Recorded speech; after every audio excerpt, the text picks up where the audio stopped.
What's going on, YouTube? We're back with episode 41. Last episode, we worked with Zhongli to pick up some different fragments, or I guess shards, of the Jade from this vendor over here.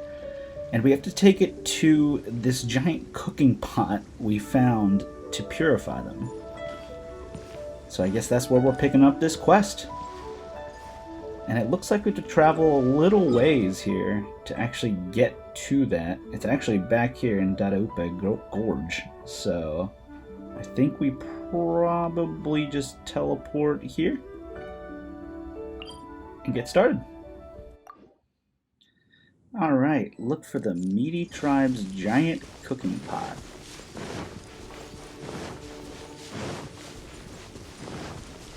It has been a long time since I last set foot in the Nation of Wind.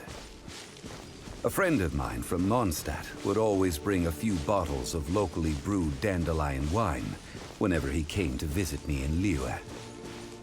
It must be said that the famed liquor of the land of pastorals is far better than Sumeru's frigid snake wine. Alright, that looks like the giant cooking pot to me. I guess we have to fly down. It looks like the hilly trolls are still using it. It's a bit impolite, but we gotta cut the line.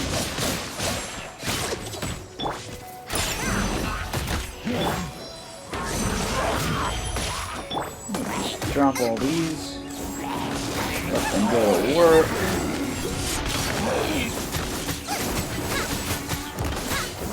Xiangling should finish him off. Oh, let's try again. Oh, there's this guy over here still.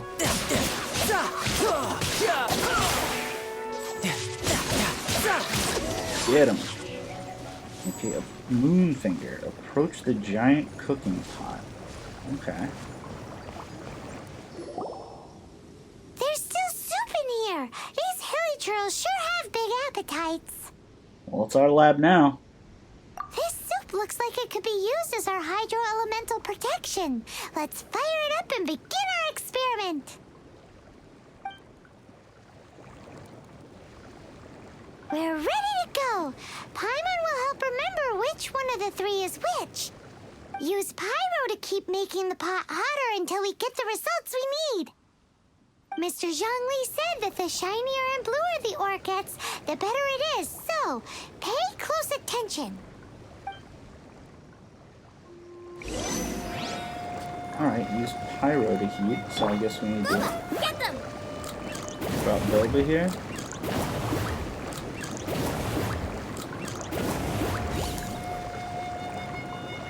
Alright. Getting close. Whoa! That light came from the first note to Lucas Jade. Hilly trolls are surrounding us again. Were they attracted by the light? Such nosy neighbors. Let's take care of them and continue again after.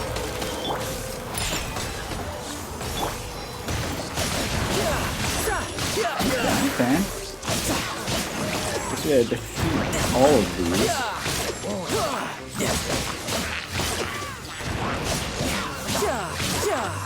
As you wish, mein Fräulein. And this guy can be knocked off.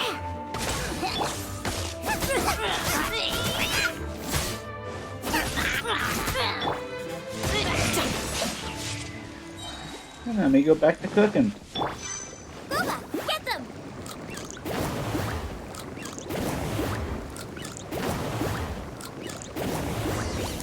That light came from the second note to Lucas Jade, didn't it? More hilly trolls. They don't give up, do they? Looks like they're mad that we ruined their food.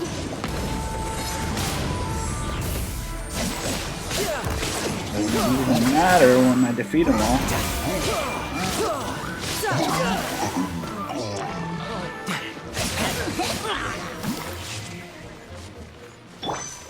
Out of the frying pan, into the fire.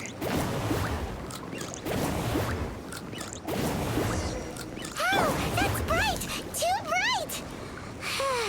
Wow, look at That them. was the third Noctilucous Jade, wasn't it? They're It trying to was leave a so harbor. much shinier than the rest. Let's go with that one. Let's head back to the Jade Mystery to buy some jade, shall we? Okay. So we have to head back here.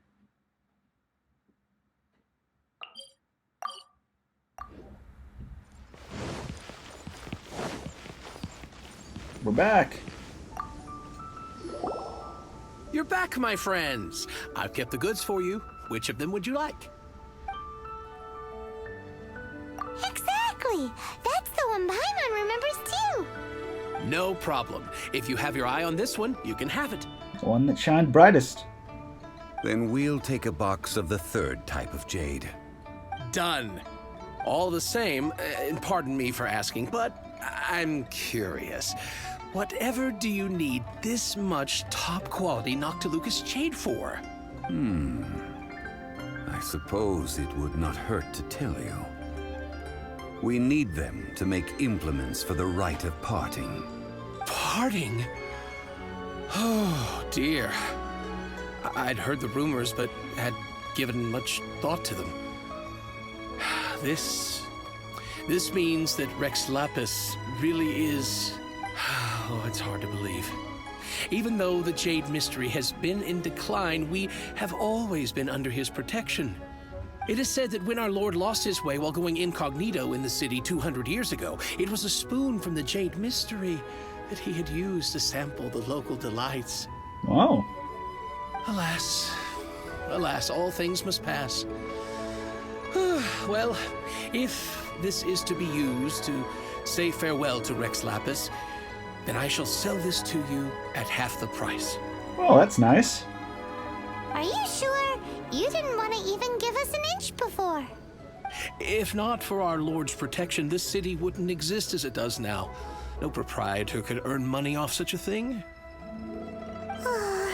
I'm sure Rex Lapis will feel your sentiment, boss.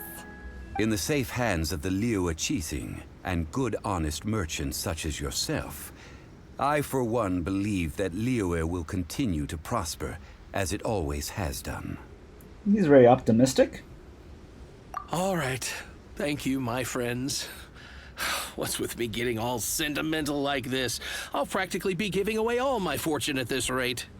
Now that we've made our choice, let's take this Noctilucous Jade back. Hey, wait a minute. He said it was half price, not that we could leave without paying. Oh, right. I'm sorry. I must have forgotten to do that too. Let me see. As I thought, I didn't bring any. Any what? Mora, my apologies. Another oversight on my part. Okay. Oh, that won't do. This isn't some small sum. Oh, wait. Didn't Child give us some advanced funds earlier? I have them on me. That's a relief. Have a look, It's fine. Just enough for half price. Though to be honest, it'd be all right even if the sum wasn't quite enough. This guy is suddenly very, very accommodating. Well, it's settled then. Let's take this jade to Yujing Terrace. That's where we plan to hold the rite. Look at you bossing everyone around.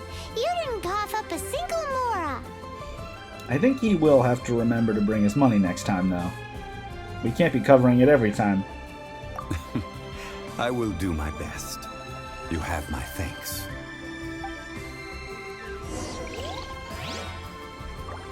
Put the Noctilucous Jade in place. Okay.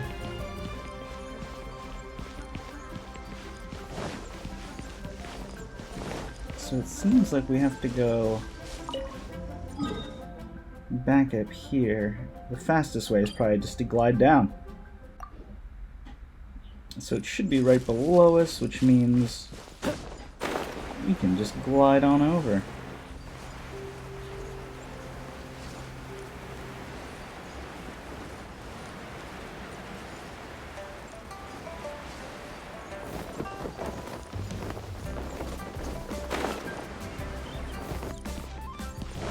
here we are. I guess this is where we have to put the Jade.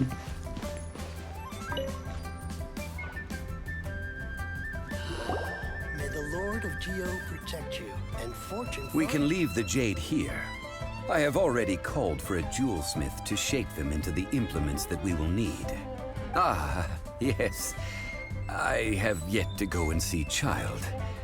So, as for the jewelsmith's remuneration... Ugh, I guess we'll pay the jewelsmith when he arrives. Guess we can't do anything else. Also, is this where we're doing the rite of parting? Yes. I have already rented this location, and have begun making preparations for the rite. But the rite of dissension took place here too. That's kind of grim. That's right. The Liu Qixing have acquiesced to using the same location. But when something this big happened here, should suspects like us really be at the crime scene? We might get caught by the Millilith. Although with that said, since we got back from Dwayne Karst, none of those pesky Millilith soldiers have come chasing after us. Wonder what that's about. Also, the, Rex Lapis vessel... Traditionally, we call it the Exuvia. Ah, right! That's what it was called. You seem to know everything, Mr. Zhongli. So, was this Exuvia hidden away by the Qixing? I mean, we haven't even figured out who the murderer is. That's a good question. One must think that they already have someone in mind. Or perhaps they already know. Surely they must have found all the evidence that there is to find here. It still feels a little odd. These things are for the authorities in Yujing Terrace to consider. Trying to help would probably only add to their troubles. Before the rite is conducted, the Exuvia will be kept temporarily in the Golden House. Golden House? The only mint in Liyue, which is to say the only mint in Tevat. All the mora that flows throughout the world is minted there. Wow. Wow! Oh, no! Paimon wasn't thinking about anything bad. Paimon thinks it suits Morax. But why do you know this, Mr. Zhongli? Since the rite of parting has the approval of the Qixing, it is a semi-official event. As such, there is already some limited information available. I have to think they have some ulterior motive. Perhaps each has their motives. But this is the capital of commerce. A little exploitation once in a while is not unacceptable. In Liyue, where the god of contracts reigns, only contracts may not be betrayed. I, for one, have no issue with little maneuvers outside their remit. Well then, we should go and prepare the perfumes used in the rite. Perfumes? Okay. Perfumes? Where'll we get those? Do we buy them? No. Perfumes used to honor the gods must be freshly decocted. The quality of the silk flowers we require is also special. Silk flower petals contain a fibrous material of good quality, often used in brocade making. Its scent, however, is most elegant, and is especially suited for solemn events, like giving offerings to gods and adepti. It's time for Zhongli's lectures on high society again. We shall not speak of the details right now. Follow me. We shall go to the merchants to purchase our ingredients. Adventure rank 30. World level increase. AR. What's this message? Oh, nice. World level 2.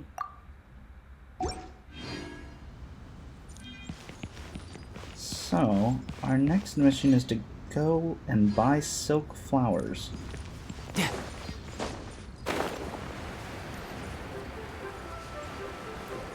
Seems like we have to go to this little market down here.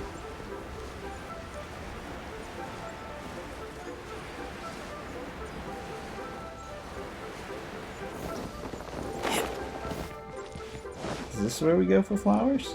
Those look like more jade. I think we need to go downstairs.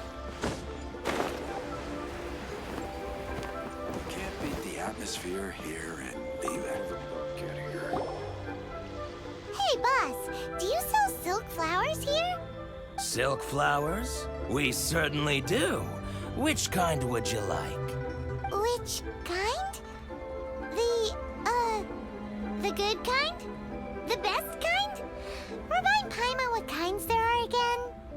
Ugh, you ignorant shoppers. Always coming in here with your stupid questions. This guy doesn't really know the customer's always right. Golden House Maiden, Valley Weaver, and Fate's Yearning. One of each to start with, if you don't mind. My goodness, this gentleman is quite the connoisseur. You two must be his servants. Please refrain from any further attempts to contribute. I guess he doesn't recognize us? I'm sorry? Ah, yes. We've met before, haven't we? Sorry, traveler. I shouldn't have spoken to you in that tone. Now then, please peruse at your leisure. Do let me know if you have any further thoughts. Silk flowers exhibit different properties based on how their environmental conditions differ from their ancestral habitat. Nevertheless, these are fine specimens, excellently preserved. Just look at the abundant foliage here, and these stamens, glamorous as a maiden of the Golden House. This strain is an evergreen, and mostly grows under complex hydrological conditions. By contrast, this variety thrives in any dark, damp location, often in large clusters. Morphologically, it is distinguished by the profusion of petals and densely packed stamens, though its powerful scent gives it away just as easily. Sheesh, you know a lot about these flowers. Lastly, this strain is quite the recluse. Unlike its exuberant cousins, flowers and foliage are minimal, and when in season, it has a subtle yet enduring scent. It was first discovered by the ancients when they scaled the mountains in search of the Adepti.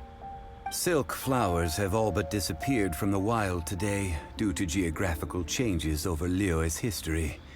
Most are not grown by horticulturalists. Wow, a true connoisseur.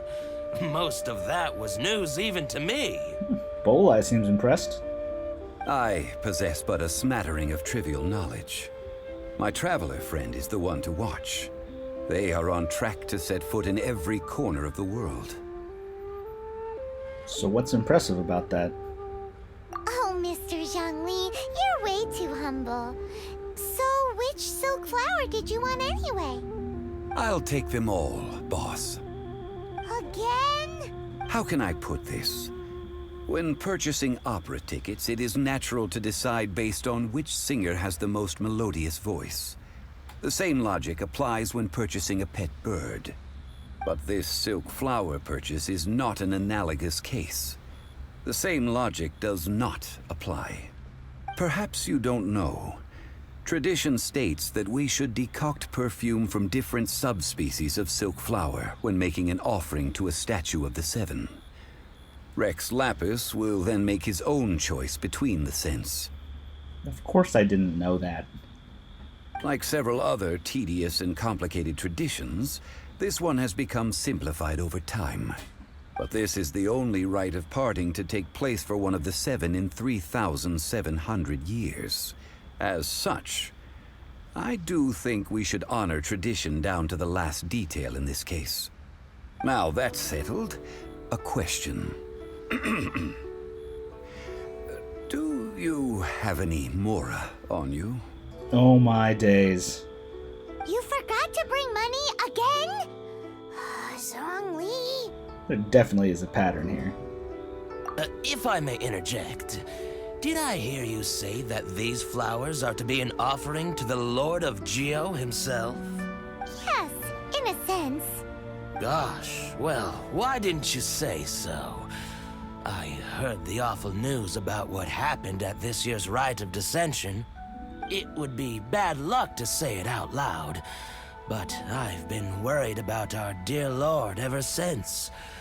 I'm worried that everything I've heard is true. Since these flowers will be used to glorify our Lord, they're free of charge. Just don't forget to pass on my regards. That's very nice. Are you serious? Why wouldn't I be? I would be nobody if not for Rex Lapis. If he hadn't written those poems in praise of my wares, they'd only be worth a fraction of what I can sell them for today. Huh.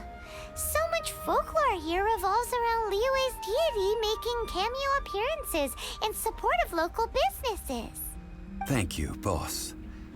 I think I speak for all of us when I say that your generosity has saved our skins. Our skins? You were the one who forgot to bring money. Facts. Please, it's the least I could do. Here and leave it. So, now that we've got the flowers, how do we make the perfume? Ideally with the help of an expert. Unfortunately, none of my acquaintances have personal experience in the art of decoction. Talk about first world problems. Hence, I need you to help by asking around in the city. Try the common folk, especially women. So this time we get to go around town looking for nice-smelling ladies to talk to? Paimon likes this job. I will wait for you near the Statue of the Seven. Meet me there when the perfume is ready. Maybe we can find some good candidates at the Adventurers Guild. Let's ask Lan. She's master of the Liyue branch, right? Well, it looks like we need to go now and find a way to create this perfume. So I think that's what we'll pick up in episode 42. I want to thank everybody for watching. And until next time, I'll catch you later.